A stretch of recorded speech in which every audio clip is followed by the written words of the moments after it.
Montebelluna si prepara a rinnovare la tradizione del Palio del Vecchio Mercato, giunto alla sua 35esima edizione. Rievocazioni storiche, musica, enogastronomia e poi naturalmente le gare delle donne e degli uomini. Un programma che si arricchisce anno dopo anno. Stiamo veramente legando il Palio al suo territorio. Ecco, ci sono delle iniziative importanti, che è quella di portare a Montebelluna i prodotti tipici del territorio. Si inizia già martedì con la serata Aspettando il Palio.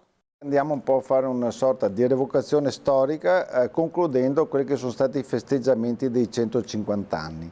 Nei giorni successivi serate musicali ed eventi in preparazione al momento clou sabato e domenica. Il 6 settembre ci saranno le qualifiche della gara maschile. Alle 16:30 poi la rievocazione storica del ciclismo che Antenna 3 seguirà in diretta.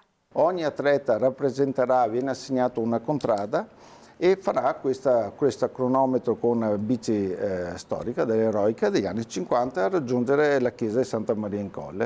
Le nostre telecamere sabato continueranno a rimanere accese per seguire insieme a voi il sesto Palio femminile. Si replica domenica con una lunga diretta a partire dalle 14:45 per seguire prima la sfilata storica, poi alle 17:30 la gara degli uomini. Ogni contrada in base al tempo stabilito nel corso delle qualifiche partirà percorrendo gli oltre 2 chilometri di tragitto, spingendo il pesante carro da 380 kg fino al traguardo. All'arrivo dell'ultima squadra verrà decretato il vincitore, ma alla fine a vincere saranno tutti coloro che avranno partecipato alla grande festa del Palio, che vede sempre più giovani coinvolti, un esercito di 600 ragazzi con la voglia di portare avanti questa tradizione.